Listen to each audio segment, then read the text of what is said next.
Welcome to Beg TV. My name is William Rwanga. I'm seated with Bunyaruguru, Member of Parliament, Honorable Cadet Benjamin. Honorable Cadet Benjamin, how are you, sir? And how is Bunyaruguru? I'm okay, Rwanga.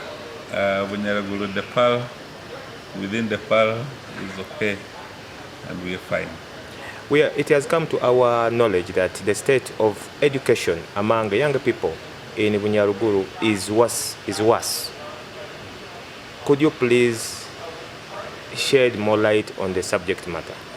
Thank you so much. I cannot say that the state of education in Bunyaruguru is worse, but it's not the worst, and it's not the best. When you compare with other parts of Uganda, we are relatively much better. Although I will call it a competition among the dwarfs, we are better, but better compared to who? That should be the issue, because when you look at secondary schools, we've got enough. We've got each sub-county has a secondary school, only that there are those that are extremely big and with very high populations that would qualify to have at least 2 secondary schools in the sub-county. And that is specifically when you look at Kuchwamba, there's the area called Rumuli that would need at least 1 because the population is high. And then at Yeru, they have got another parish that is quite far, actually 2, Buzenga and Mugogo, that also would need a secondary school. Apart from that, the education is okay. We only need to look at the cost of education and how is it accessible to everybody that needs it within the constituency. Honorable, we have also learned that a big percentage of younger people, especially at the early childhood level, they are out of school. They are not in school. What is wrong? We'll need to do more research on it, but we begin by most likely looking at the element of high poverty level, but also looking at the attitude of the parents. Because when you look at the figure from UBOS, they have 1,300 children of 6 years that have not yet enrolled in school, in primary school. And then you have got those that should be going for early childhood education, which we normally call nursery. And we have 2,000 of them that have not yet had access to nursery.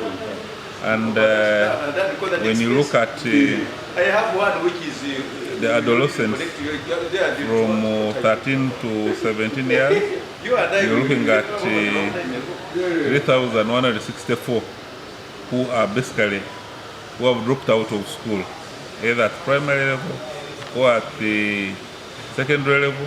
So when you look in total of our population vis-a-vis the total number, you will realize that we've got over 36,000 of our young people who are not in education and they are not in any training college or are not in any skill-giving institution. Now, that is a big figure really, and it calls upon us leaders to work together to find a solution for that. One of the areas would be the type of skilling that we give to them. And we can skill them so that we make them productive in different sectors. We can look at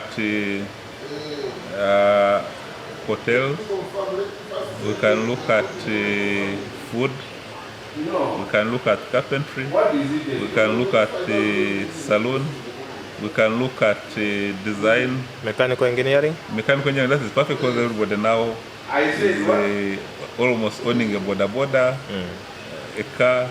And those are the areas we can explore. Because whereas the government has invested in schools in every sub-county, yes, but we are looking at these figures that the schools' availability is not matching with everybody going to school. Because, Honorable, I was going to ask you that I thought there are UPE schools in your area, UPE and USE schools. How come these young people are out of school? That's the normally we need to investigate further. But I was chatting with my people trying to find out why. And they point out to early marriages, Okay. then pregnancy while at school. They are looking at poverty, whereas the UPE, the fact is, they are charged some money at school which the parents may not. But also it comes also to outright negligence from the parents or the guardian. And that one calls into question. What do we want? Whereas we have a free policy on the number of children we should have. Okay. Don't we think it is high time we began discussing the burden, the high production rate of children is having on the ability of their parents to afford fees? Okay. Yeah. Honorable, what call would you send to parents in your constituency in regard to support to sending their children to school, not to wait for government? The answer is straightforward. In this current world order we are in, the current world trend, there is no shortcut to education. There is no shortcut to education. Initially, I had thought it is about the quality of education we are giving, but when you look at these figures, it means we will not have any shortcut, but we should begin even now penalizing parents who don't take their children to school. And as we investigate the exact cause of this, yeah. Honorable, do you see that if this issue is not handled collectively, because government has a role to play, the private sector has a role to play, the parents have a role to play, even the member of parliament, you have a big role to play as their political leader. Do you think if this matter is not considered or is not handled immediately or urgently, could affect human capital development? Definitely, because you're not going to begin working productively at 60 years. Even the government at 60 is retired. So the prime age where people ought to be productive is immediately after school or even during school. So when you look at a population of 14 years to 30 years, having over 30,000 youth who are not in school and don't have any formal type of training, then that is basically alarming. And I will engage government experts so that they can come to our rescue as well, because I do not believe in losing that opportunity of youth being equipped with livelihood skills, and then I call myself a leader. Honorable, can you give us some of the areas which have been highly affected when it comes to early pregnancies and even children who are not in school? Basically, I do not have village or parish level data at the moment, but you can see it is a widespread problem. In the town councils, it is less. Which are those town councils? When you look at the town council of Rubirizi town council, there you will not have that big problem. But as you go in the far areas like in Dangara, you go to Kashenyi, then you begin encountering some of these. Yeah. Okay. So, which other, because you are not going to do this work alone, you were supposed to do it as a collective. Yes, which other leaders within the Rubirizi district and your own constituency are you calling upon to handle this matter? Basically, as a leader, my role has been to highlight the challenge we have at hand, but this challenge requires collective responsibility. And I think as a leader, I will mobilize our councillors, our chairpersons, LC1s, and the entire district architecture to see how we come to the rescue of the situation. We are going to engage government, meaning a one-size-fits-all solution may not work as we may think. Therefore, when it comes to Bunyaruguru, I think we need a special type of intervention. Okay. It can be an emancipation so that we try to catch up with the rest of Uganda. Education is very key in the country's development, and I also support you on that matter. Because if it was not education, me and I wouldn't meet. We are using, of course, English. We are able to communicate to each other because of English, because we went to school. Secondly, I also came to know that there is also issues of regarding poor sanitation in your area. Yes, and of course government has recently gazetted the National Cleaning Day. How are you prepared? Thank you so much. I think with that also we need to look at the bigger picture. You cannot talk about sanitation when you don't talk about accessibility to clean water. Now, Bunyaruguru, unlike other parts of Uganda, is unique. It is an area that is hilly with rock formations, and therefore boreholes as a solution may not work. They go to very limited places. What can work basically is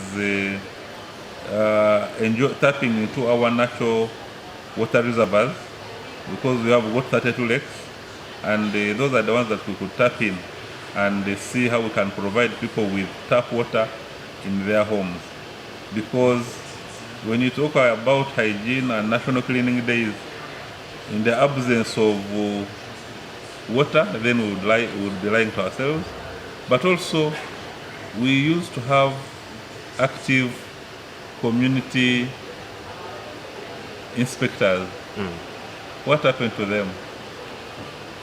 Can't we make our parish chiefs multimodal, so that they do not only talk about PDM, but they can also talk about all these challenges that are affecting society? Because and I think the root cause comes to poverty. Okay. Because how will you tell a poor man to construct a latrine, even when maybe a market that generates money, a school, has failed to construct one for their own community, the way you've been seeing it on the tours of Baram, where the communities and schools fail to construct a latrine. Now here you're telling a poor man construct a pit latrine when he has no money. Because even if you are to divert the 1 million for PDM, it can't construct a pit latrine.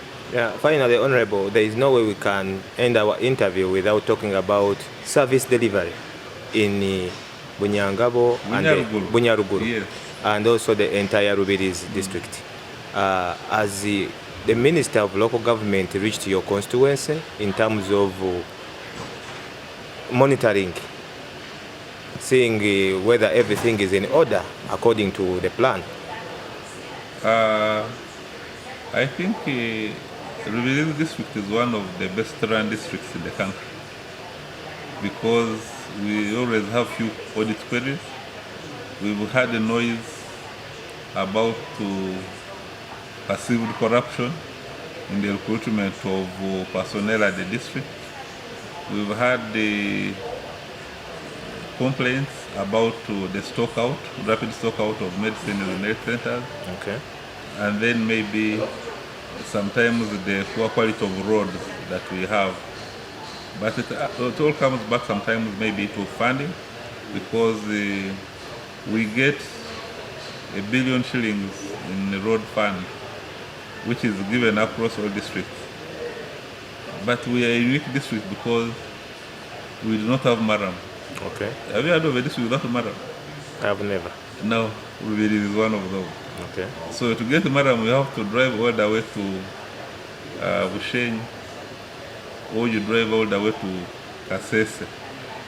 Now, you've been given the same budget as those districts that already have Red Maram. What caused that? Aren't you supporting the NRM government? What happened? It's nature, the nature of our terrain.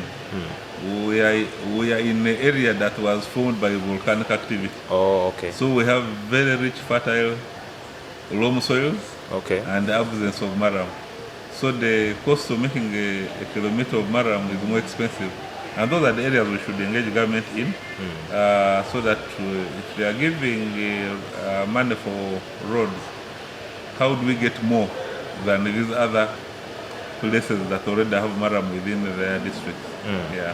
What description can you give to Bunyaruguru. Bunyaruguru to a person who doesn't know that area, and that can also attract tourists to come there and invest? Basically, our economy largely depends on tourism. When you cannot talk about Queen Elizabeth National Park without talking about Bunyaruguru. Okay. You cannot talk about lakes and you don't talk about Bunyaruguru, because when you find one area with 32 lakes, that is minus the swamps.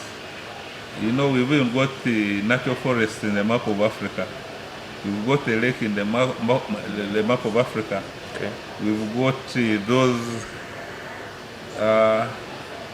trails when in Bunyaruguru. So talk about the Kazinga Channel. It is a Bunyaruguru area. We grew up studying about the Kazinga Channel. Exactly, that's Bunyaruguru. So we are very endowed. We only need to see how we work with government so that we can be designated. If we have 32 lakes, then we can well be called the Lakes District of Uganda. Oh, so you have many lakes in your 32. 32 lakes. Okay. Not anywhere in the world do you have that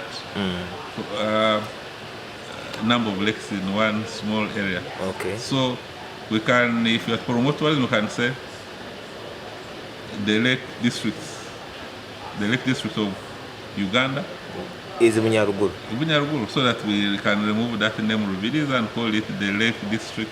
So you also agitate for the change of name for the district. Yes, because we are moving the time. Okay. So we are known for lakes. We are known for forests. We are basically known for nature. So when are you bringing the motion?